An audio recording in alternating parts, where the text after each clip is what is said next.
Herzog of the Warm Center here in Westerly, Rhode Island. Good morning. Good morning. Come on in. How are you? I'm great. How you doing? I'm doing great. It's a busy area.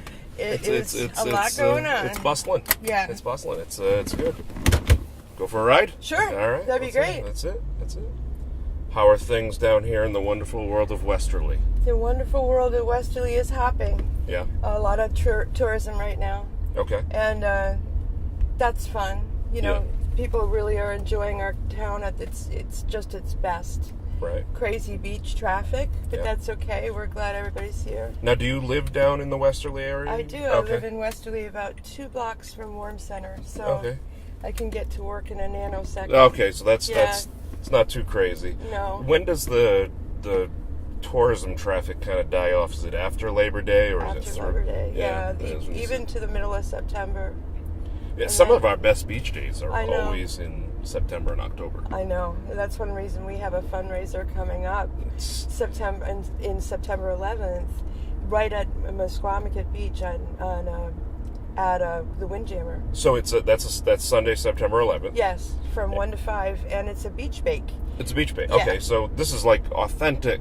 This is how a bake was done originally by the native. It's not being done in the sand because of the restrictions. A little gritty, yeah. Right. So, but it's being done by Steve Crandall, who's an expert at it. Okay. And we're hoping for about 150 people to come out. Wow, that's it's a lot. family friendly. Okay. And we're going to have everything from hermit crab races to scavenger hunts. All right. Big family style tables with red and white check. It's going to be nice. It's all old school and fun. Yeah. Oh, that's great. Yeah. That's great. So we're excited. Tickets are on sale now for $60 a piece.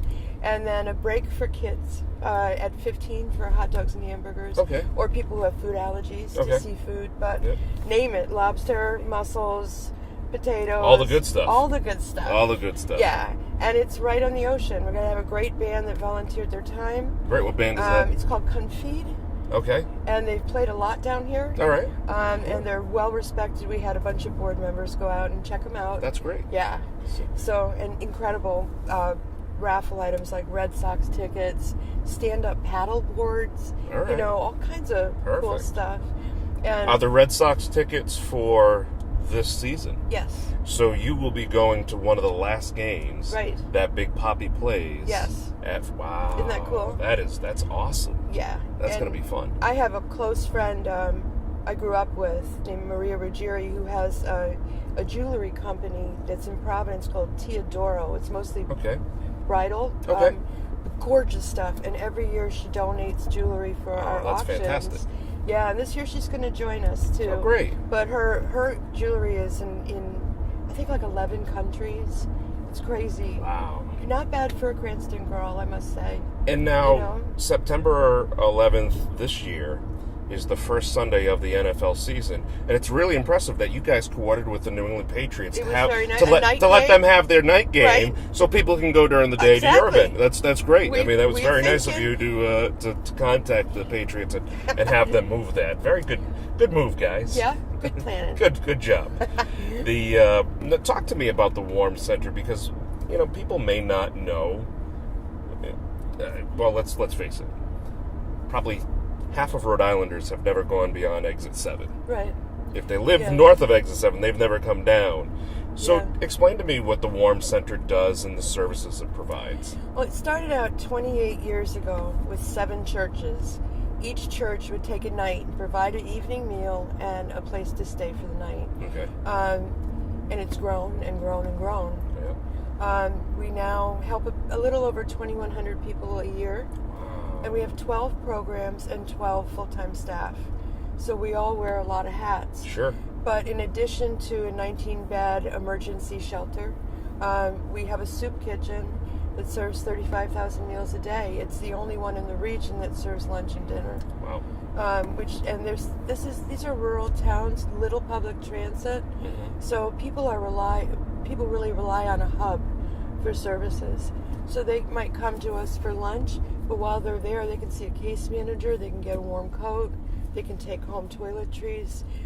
They might sign up for SNAP or get a health screening. Okay. And that's all in addition to a good hot meal. So we're really proud of that. And that really, despite what programs we add, that's really at the crux of everything we do, is treating people with hope, dignity, and compassion, hope, and dignity. Okay. You know, that's our motto. Okay. We try to live by that. Compassion, hope, and dignity. Yeah. So everybody who comes to us, no matter what trials they're facing in their lives, know they'll be treated with respect and they'll be treated with dignity. And so they get a good meal. Mm-hmm. But they also can talk to a case manager on duty at every meal in case there's a crisis. They're living in a car, you know, that something really serious and sudden has happened. Yeah. There's someone right there to help. That's excellent. Yeah. That's excellent. I noticed you guys also have a program, is it Attire for Hire? We do. Okay, so talk to me about that. Because Attire for Hire helped over 220 people last year have closed for interviews and jobs. Wow. And that's what we want to do. Sure. We want to help folks who maybe they don't have something that they feel comfortable and put their head up when they go to an interview, but they have something now. That's excellent. But in addition, we sometimes have folks who've had a sudden death in the family that need clothes for a funeral. They'll come in too. We're there to help, and it's free. Mm-hmm. We're grateful for all the donors that help us because we certainly couldn't do it without it. Sure. So if a person, let's say, is unable, they've already got plans for September 11th, they can't make it to the bake or it's already sold out. Yeah. People can still help out and get involved through a myriad of ways. They can. They can call Joy Cordio, who is our volunteer coordinator. Okay. And our phone number is 596-WARM, which makes it really easy. So 596-WARM. Right. All right. And we would love to we need all the volunteers we can get. All right. We just are finishing up our summer lunch program. Okay. Assembled thousands of bagged lunches for kids who otherwise might not get a lunch. Wow. So your clientele, the people that you're serving, isn't just adults. No. And in fact, we have 13 apartments for families that are located around Westerly. So you look at that beautiful building that's just had the ribbon cutting last December. Recent renovations, and you've gone through. And thanks to Cardi's, we have incredible. They're right back there. They're there. They travel with. Guys. They travel with. You guys were wonderful in helping us get brand new beds with storage for both the men's dorm and the women's dorm. I mean, it looks beautiful, and it's held up well. Great. So we're really thrilled about that. Excellent. But those renovations also made it handicap accessible. So we were able to welcome our first person in a wheelchair last year, which excellent. And you never know. And we're blessed. Sure. But a woman had an amputation, was living in a third floor apartment, and just in the blink of an eye, she became homeless. So we see everything. Yeah. So we have emergency shelter. We have emergency crisis shelters, 2 apartments for families that might be escaping domestic violence. They might come in with the clothes on their back. Yeah. And we get them. First of all, we embrace them, get them comfortable. Yeah. And then help them to grow and get on their feet. That's great. But there are 13 apartments, so about any night of the week we house about 80 people through all the programs. Wow. So crazy. You do other events throughout the year. I know on January 1st you have a very a warm fundraiser. We have a warm penguin plunge. A warm penguin plunge. All right. We had about 250 people come out last year. That's excellent. Yeah. I understand that Russ dons his finest Hawaiian shirt. Russell is a character, and he goes in every year. God bless him. He's the executive director of just an amazing man. Yeah. Just an amazing man. We just had a sunset cruise. I saw the photos on Facebook. Were they beautiful? It was fantastic. And Russ plays his guitar. We actually have another person on staff who does our street outreach program, which is a great thing to hear about too. He played his guitar. The husband of an employee played his guitar. So they were serenading us.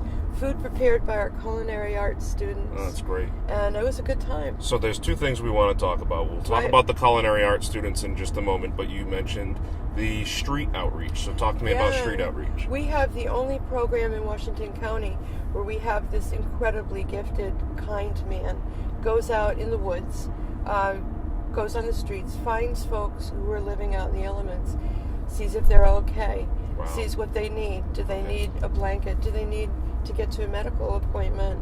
Do they need just someone to talk to for a little while? And the goal, of course, is hoping that we can get them to come in, but not everyone is ready. Okay. So we talk with them where they are. But this guy's great. I've looked at GPS maps with him, trying topography maps, where he can see openings in the woods where maybe folks are living and need someone to reach out. And his name is Will. He does an absolutely phenomenal job. He's also a musician. Okay. But he goes out. It's the only agency in South County that does it. So he literally goes all over South County looking for people in need, and then over into Pawcatuck, Connecticut. So, it's interesting because, a person who's homeless, they don't necessarily register with some kind of a service where it says, okay, well, we know there's homeless people here. They can be really anywhere. Right. Right. So it's you're really to take that time and that mindset of, okay, we need to look at a topographical map. I mean, yeah, we're serious. Yeah. And we have had very good experiences working with the local police departments who might know of someone. We get family members who call, and then Will does his magic, goes out and connects. Sure. And knows where folks hang out during the day, or in wherever they are. So he can really put a face on compassion to see, can we bring them in? There was one gentleman who was living in the woods, had going through a lot of things, and eventually he came into shelter, went into our culinary arts program, got a job as a chef, and then moved on into transitional housing. Wow. So we see great success, and sometimes it's in tiny increments. We had one guy who was living on the street for over 10 years, was really hesitant to really have much interaction, but the case manager worked with him until able to secure him his Social Security.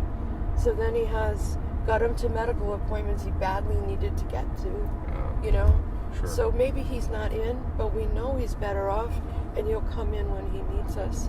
So that kind of... You guys are really about building connections, yeah, and having the conversation. You mentioned during the meals that you have social workers available to talk. Yeah. And I'm sure it's not necessarily always a full evaluation. Sometimes it's the person just needs to get a few things off their chest, right, or just, yeah, just to start a conversation and see where that leads. But the lunch program is run through your culinary students.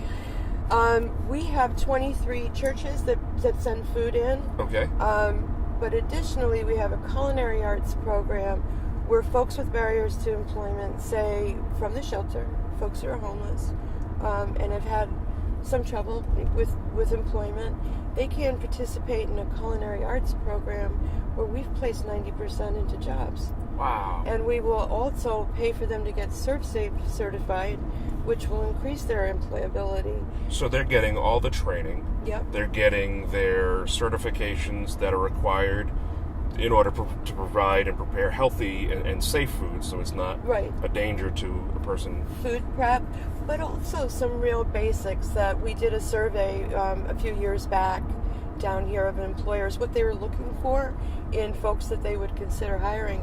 It was punctuality, motivation, showing up on time, ready to work, looking ready to work. Sure. Basics. So in some cases, folks don't need to go through the whole program. They need a little jump start. Okay. Get them coming in on time, get them motivated, and then there are amazing successes. There's one restaurant that at one point this year had 5 of our shelter residents working there. Really? That's excellent. It's crazy. That's phenomenal. It is phenomenal. And it's a bright future for folks, because down here, tourism is a really big deal, and restaurants are a really big deal. We also have forged a partnership with the O'Lean Center here in town that provides services to developmentally and physically disabled clients. And we have this beautiful kitchen, Mm-hmm. we really felt like we needed to use it to its best. provide training, but why not provide training to folks who have different barriers to employment? So of the 3 people, we've had 3 people from Olean Center do training with us. 1 is still in the program, but the 2 gentlemen who were with us before are sharing a job at a local restaurant.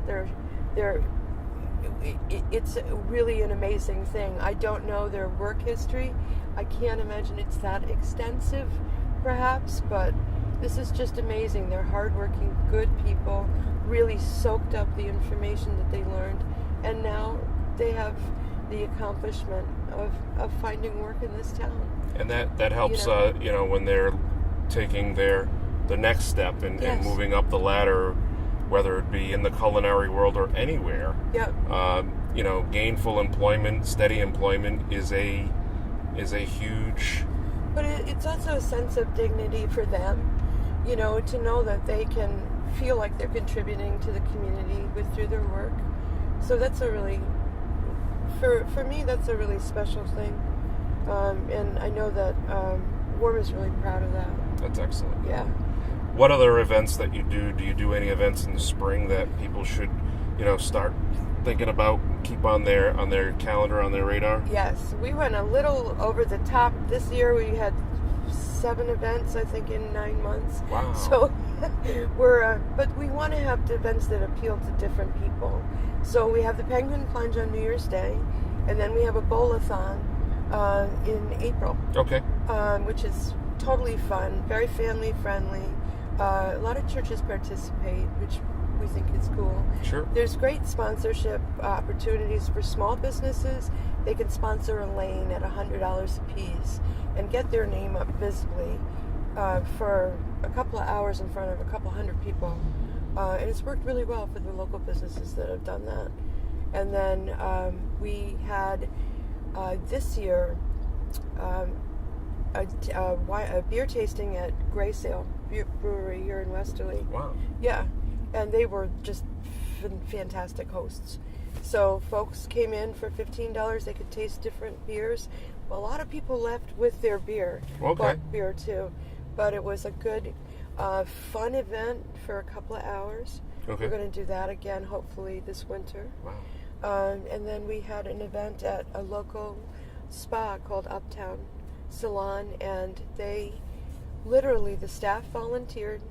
They dropped their prices and donated all the money to us. That's great. Which was so That's cool. Excellent. So you have a lot of community support. We do. It's a lot of it's a lot of people. Many hands make light work. Yes. Make a light load, and everybody's pitching in, doing what they can. And that's exciting to see. And you guys are very creative with how you can incorporate these different local businesses. I don't know what to say to that one. Well, you do. You reach out. Okay, the salon. They want to do something. So let's. You put together an event that works for them, where it's within something they're comfortable doing. The same thing with the breweries. Yeah. You're making these events accessible to those who want to support and those who want to participate and be active, and that's great, having that wide range of interest. And we do. We really want to reach out to it. We had a totally different crowd at the brewery, let's say, than we would at Sunset Cruise, and Sure. And we want to reach everyone. Yeah. Because everyone, the more people find out about the extent of what we do, we're lucky, because the more they want to be involved. That's excellent. And if there was anything out there that people needed to take away from this, and just that quick, that understanding of what Warm Center is about and what services you provided, what is it? That life can change in the blink of an eye, okay. And that folks who are with us are going to move on to greater, more successful economic stability, housing security. We have 70% of people who leave our emergency shelter leave with a job, savings, and move on to more permanent housing. We have phenomenal track record of success made possible by the most dedicated professional staff I've ever worked with. And we're touching not only lives in Westerly, but truly throughout South County and the rest of the state. And we're a model in some of these programs for other agencies. So we want to, not only do we want to share with other agencies what good we do and help them replicate programming that they might not have tried yet, but we want to do the best that we can by the folks who trust us to lend a hand.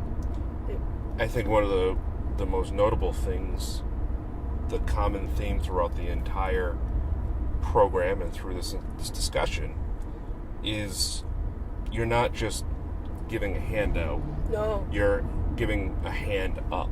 You're helping people get to the next level and take the next steps to get them back to, independence and self-sustainability. But what I love about WARM is we don't say you must do this, and then you must do this. We'll work with them. We'll do a needs assessment, not me, but the case managers that are unbelievably gifted. They'll help each client design their own case plan. Okay. What do they need to do? What goals do they need to meet to reach where their goal is? Maybe it's reunifying with a child. Maybe it's getting back to working full time again. Whatever it is, what little steps can they take? And so it's self-guided, but we're right there. That's excellent. Because we want them to feel the power of their own achievement. If people want more information, they can go to the website. They can go to warmcenter.org. They can go to the Facebook page. You can go to the Facebook page. And they can just call. They can call me anytime. That's and that number again was 596-WARM. There's so much to say about WARM, Absolutely. And I just feel like I've scratched the surface. Yeah. But I have seen some really remarkable things happen to people. And it's thanks to all the support that we get. We're able to keep the caliber of programming we have. That's awesome. That's awesome. Well, thank you so much for taking a few moments of your day today. And if you're watching at home, be sure to get online, find them, give them a like, show the support. And if it's something that you're interested, go into the clam bake on September 11th or the plunge on January 1st. Just reach out. I'm sure they'd love to hear from you. We would love to. It's going to be a fun event. It will be a lot of fun. I can't wait to see that. It's going to be great. Yeah, I know. We're getting psyched. Yeah, I was trying to get a lobster costume to wear today, and I thought that might be a little over the top. Well, they just don't let them confuse you with the food, and they actually put you in there. Right. So get a little warm. So if you see them putting butter next to you, I will run. You may want to, may want to as fast as you can. Thanks, Jeanie. Thank you. I appreciate it.